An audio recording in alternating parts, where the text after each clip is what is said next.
Bismillahirrahmanirrahim. Assalamualaikum warahmatullahi wabarakatuh. Teman-teman semua, apa kabarnya? Semoga sehat selalu, semoga selalu dalam lindungan Allah Subhanahu wa taala. Sebelum kita mulai, mari kita baca doa dulu ya. Rabbi shrah li sadri wa yassir li amri wahlul 'uqdatam min lisani yafqahu qawli. Baik lagi di channel Hawariyun di segmen counting page. Segmen ini ngomongin tentang ya menghitung hari, bahwa hidup ini adalah lembaran-lembaran yang kita harus isi dengan kebaikan demi kebaikan. Jadi di sini isinya tentang curhatan aku, keresahan aku, atau enggak hikmah yang aku dapat di hari ini, dan aku pengen share ke teman-teman biar pelajarannya atau enggak nasihatnya tuh enggak sampai manfaatnya enggak cuma di aku tapi bisa di teman-teman semua. Nah, dua episode terakhir itu kita lagi ngomongin tentang produktivitas ya teman-teman ya. Bulan Ramadan adalah bulan produktivitas. Bulan Ramadan adalah bulan dimana kita tuh harusnya bisa mengganti semua hal yang buruk dalam hidup kita. Perubahan itu kan dalam teori perubahan kan kita bakal bisa berubah itu setelah 30 hari, dan kita di challenge di bulan Ramadan. Kita di 30 hari itu kita dapat banyak banget door prize pahala kalau misalnya kita melakukan kebaikan, dan door prize pengguguran dosa ketika kita juga beristighfar, bertaubat pada Allah. Terus apalagi kita juga disuruh untuk nata waktu makan kita, ditata waktu tidur kita. Pokoknya bulan Ramadan ini adalah bulan produktivitas. Dan kalau kita lihat bagaimana ulama-ulama terdahulu itu memperlakukan bulan Ramadan, benar-benar mereka tuh sangat-sangat produktif. Mereka tidak pengen yang namanya menyia-nyiakan waktu yang berlalu di bulan Ramadan ini, walau hanya 1 detik pun gitu.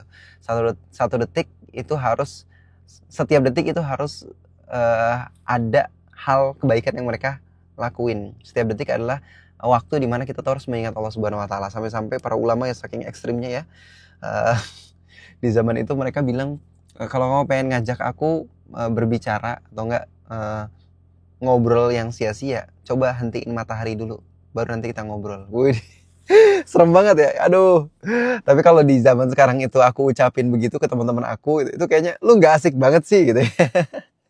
Mungkin di zaman dulu cocok ya, di zaman sekarang nggak tahu. Tapi intinya kita bisa dapat kesimpulan bahwa mereka tuh sebegitunya gitu memperlakukan bulan Ramadan. Nah, kemarin kita udah ngomongin tentang kanker produktivitas, bahwa kanker produktivitas itu adalah distraksi. Kita nih ada di fase atau nggak di masa dimana distraksi itu sangat-sangat besar banget, dan salah satu distraksi terbesar adalah handphone. Nah, yang sekarang aku pakai buat ngerekam ini. Ini dia handphone kita. Rata-rata manusia di Indonesia khususnya itu 5-8 jam gunain media sosial. Mending kalau digunain untuk yang baik. Kalau digunain untuk yang buruk, nah itu kan bahaya gitu. Nah, jadi kita harus angkat kanker produktivitasnya, yaitu kita singkirkan distraksi-distraksinya. Kita coba untuk manage supaya kita nggak terdistraksi sama handphone tuh gimana. Itu di episode sebelumnya. Di episode kemarin juga kita ngomongin tentang kenapa kita harus produktif gitu ya. Kalau teman-teman lihat channel YouTube ngomongin tentang produktivitas itu sangat-sangat banyak. Tapi mereka biasanya langsung pada poin dimana how to produktif gitu. Tapi kalau aku nanya, emang pentingnya apa sih kalau kita produktif? Produktif yang pentingnya apa? Untungnya apa buat gua gitu. Kan manusia itu kan bergerak berdasarkan salah satunya adalah karena kita tahu yang kita lakuin itu, kita bergerak itu menguntungkan kita gitu. Nah, jadi kita sebelum ngomong tentang produktivitas, kita harus bertanya apakah produktivitas itu menguntungkan kita, dan ternyata benar. Oh, justru dunia ini bekerja atas dasar produktivitas gitu. Yang kalau kita nggak produktif maka kita rugi gitu. Bahkan visi hidup manusia di bumi itu kan semuanya tentang produktivitas. Yang pertama apa? Ibadah. Wa idz qala rabbuka lil malaikati, bukan. Wa ma khalaqtul jinna wal insa illa liya'budun. Yang kedua menjadi khalifah, yang ketiga menambah rahmat seluruh alam. Nah, terus sekarang aku pengen ngomongin tentang gimana caranya supaya kita tuh bisa produktif gitu. Siapa yang ngomong? Kalau nggak salah Robert Kiyosaki, dia bilang orang yang hidupnya itu bergantung pada uang, maka mereka adalah orang yang miskin. Mereka adalah orang yang sengsara gitu. Karena orang-orang yang bisa hidup mapan, orang-orang yang bisa punya kemapanan untuk bisa hidup lebih baik, itu adalah mereka tuh nggak cuma hidup dari uang, tapi mereka hidup dari investasi gitu. Jadi buatlah uang itu bekerja untuk kamu, begitu katanya.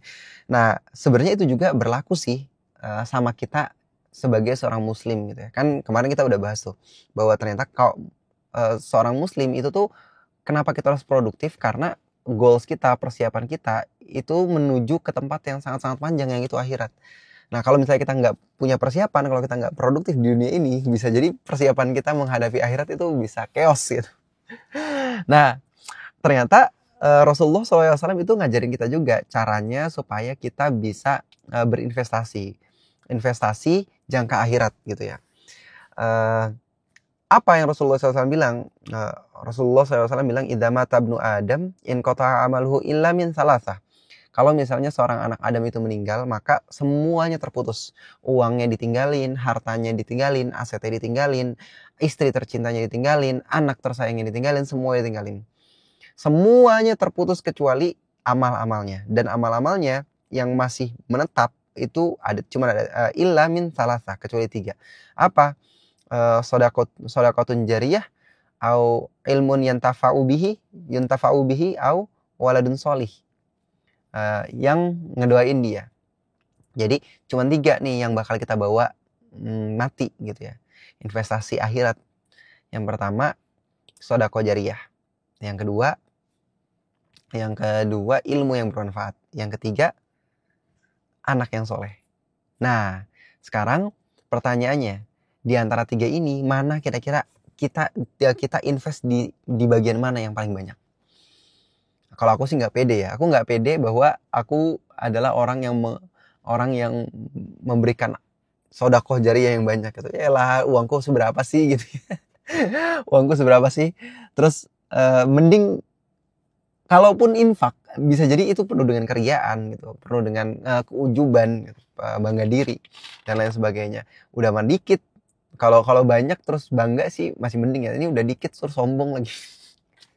Nah, aku nggak pede hidupku itu dengan investasinya adalah investasi tentang sedekah. Itu aku nggak pede karena ya aku bukan siapa-siapa, aku juga bukan orang yang punya banyak uang gitu. Aku nggak pede dengan itu. Terus yang kedua, ilmu yang bermanfaat. Ya, ilmu yang bermanfaat. Mungkin kayaknya ada chance deh untuk aku bisa nge-share ilmu yang bermanfaat ya.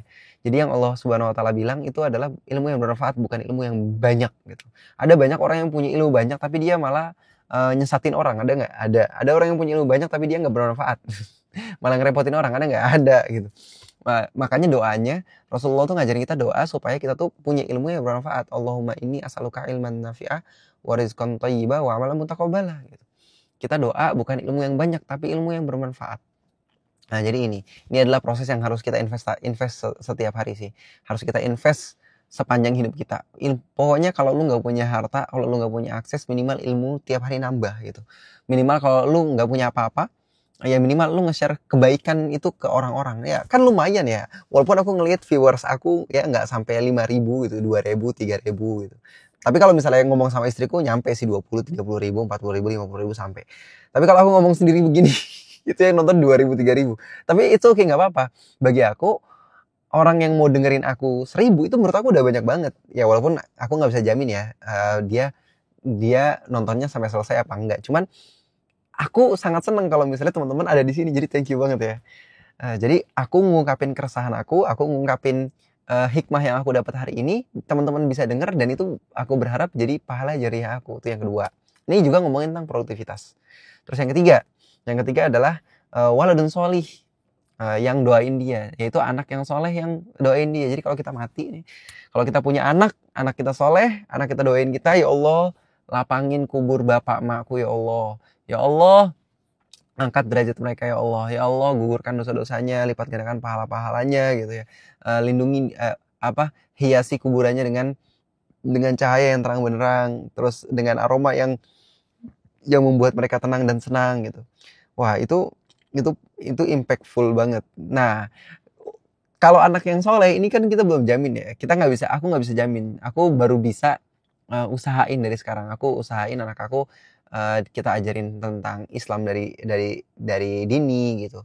Kita bangun habitsnya dia untuk bisa sholat 5 waktu, cinta sama masjid, cinta sama Al-Quran, cinta sama Rasulullah SAW, itu bisa kita bangun. Tapi bisa jamin nggak? Ya kita kayaknya nggak bisa jamin deh. Jadi satu-satunya hal yang bisa kita kontrol di saat ini, harta belum punya ya, anak soleh belum bisa lihat. Nah, minimal ilmu yang bermanfaat. Nah, kalau kita ngomong tentang produktivitas, maka kita ngomong tentang aset yang kita punya dan itu semuanya bergerak. Nah, kalau ngomongin tentang amal, gimana caranya agar amal kita tuh produktif? Walaupun kita tidur, amal kita tetap jalan. Walaupun kita ke WC, amal kita tetap jalan. Nah, salah satunya adalah ilmu yang bermanfaat. Jadi teman-teman semua, ini mungkin salah satu alasan kenapa aku mau buat YouTube. Salah satu alasan kenapa aku mau buat media sosial Instagram gitu. Walaupun sekarang udah jarang upload ya, karena ada kesibukan lain dan ada tujuan lain yang aku lagi kejar gitu. Tapi salah satunya adalah ya kalau misalnya aku tidur, terus ada yang nonton video aku, itu aku dapat pahala dan itu aku happy banget gitu. Jadi yang aku kejar di YouTube tuh bukan pengen pamor. Yang aku kejar di YouTube tuh bukan pengen AdSense, bukan, tapi pengen apa? Pengen dapat pahala. Gitu, karena aku nggak pede dengan amalanku gitu. Nah, terus apalagi kira-kira yang bagaimana caranya agar kita tuh bisa produktif. Nah, kalau secara teori teman-teman bisa cari ya lah di YouTube ya. Cuman kalau kita ngelihat POV yang aku lihat dari Rasulullah SAW ngajarin kita, Allah nurunin syariat untuk kita sebenarnya udah dilatih produktif dari syariat-syariat yang Allah turunin. Salah satunya adalah sholat gitu. Bahkan rukun Islam itu semuanya adalah ngomongin tentang produktivitas. Terus bunyal Islam alal khamsah. Jadi Islam itu dibangun dari 5 pilar. Yang pertama apa? Antasyhadu alla ilaha illallah wa asyhadu anna muhammadar rasulullah, bersyahadat, kemudian shalah, kemudian zakat, kemudian puasa, kemudian haji. Nah, ini kan sebenarnya semuanya ngomongin tentang waktu ya, ngomongin tentang waktu. Salat ngomongin tentang waktu. Terus syahadat itu juga ngomongin tentang belief. Syahadat. Terus salat ngomongin tentang waktu. Terus zakat ngomongin tentang waktu. Kita bisa ngasih zakat bukan pada saat haul harta kita mencapai nisab, atau enggak bisa nggak sih kita zakat fitrah di luar Idul Fitri, bisa nggak? Tidak bisa. Itu ngomongin tentang waktu. Puasa juga ngomongin tentang waktu. Haji ngomongin tentang waktu. Bisa nggak kita haji bukan di bulan haji, itu wukuf di Arafah bukan di bulan Zulhijjah, bukan di bulan haji. Itu diterima nggak? Ya tidak diterima. Jadi ternyata rukun Islam itu dibangun atas dasar produktivitas, dan produktivitas yang perintah-perintah ibadah itu ngomongin tentang waktu, ada waktu-waktunya. Maka kalau kita pengen produktif, salah satu hal yang harus selalu kita perhatikan adalah manajemen waktu. Dan itu udah diajarin kita itu setiap hari itu sholat 5 waktu diwajibin oleh Allah Subhanahu Wa Taala. Subuh bangun itu kan harusnya membuat kita produktif. Kalau kita ngelihat ada satu buku nama karangannya Robin Sharma, itu 5 Second Rules ya. Ini ada satu buku karangan siapa gitu, klub, pokoknya klub jam 5 pagi gitu. Terus yang kedua ngomongin tentang apa lagi? Ngomongin tentang subuh itu ya. Jadi orang-orang muslim itu harusnya udah produktif dari subuh, di saat orang-orang mungkin pada tidur, di saat orang-orang mungkin baru mulai jam 8, jam 9. Kita tuh dari sebelum subuh itu udah produktif, udah bangun, udah mulai aktivitas, udah menyerahkan proposal hidup kita di hari itu kepada Allah Subhanahu Wa Taala. Jadi spiritualitasnya tuh terkoneksi dari awal bangun gitu ya. Bahkan kalau kita ngerjain tahajud itu kita juga lebih produktif lagi gitu. Itu adalah waktu-waktu transenden ya, waktu-waktu di mana kita tuh bisa lepas dari semua kebisingan, semua rutinitas. Kita hanya berduaan dengan Rob kita curhatin semuanya. Wah, itu keren banget sih. Nah, subuh juga ada filosofinya. Subuh tuh dari kata kan asbaha yusbihu asbaha, itu artinya jadi juga. Jadi kalau bisa pada saat subuh kita tuh udah jadi plan kita. Ini Ustadz Adi Hidayat pernah jelasin ya, filosofi tentang sholat itu keren banget. Jadi asbaha. Jadi kita tuh pas bangun itu harusnya kita udah tahu apa yang kita lakuin. Karena kan beda banget ya antara orang yang bangun di pagi hari tahu dia pengen ngapain, dengan bangun di pagi hari dia tuh nggak tahu dia harus ngapain. Itu jauh banget perbedaannya. Orang yang nggak tahu pengen ngapain cuma diem, terus nonton, terus nungguin momen pelungu gitu. Tapi kalau orang yang udah punya plan, ya dia udah tahu harus ngapain. Dari jam segini sampai jam segini ngapain, dari jam segini sampai jam segini ngapain, dari jam segini sampai ngapain gitu. asbaha. Subuh, zuhur itu Ustadz tadi pernah jelasin, zuhur itu salah satu akar katanya dari zoharo. Zoharo tuh artinya tampak. Nah, ini juga harusnya mulai tampak tuh di zuhur itu harus tampak. Kira-kira kerjaan kita dari pagi sampai siang ini udah apa aja. Ayo, kalau misalnya belum tampak, kita evaluasi segera gitu. Nah, kalau udah tampak, langsung ngelaporan ke Allah, ya Allah aku udah selesai nih, tolong ya Allah perbaiki ya Allah kalau apa yang aku dapat ini adalah sesuatu, kalau misalnya kita kerja ya, ini adalah suatu hal yang kau ridhoi, maka berkahi harta ini gitu. Atau kalau misalnya dari pagi kita belajar, ya Allah aku udah belajar nih dari pagi sampai sekarang, tolong ya Allah jadikan ilmuku bermanfaat gitu. Jadi kita laporan ke Allah. Nah terus matahari mulai tenggelam, nah disebut sebagai asar, waktu asar. Asar itu dari kata asoro gitu ya.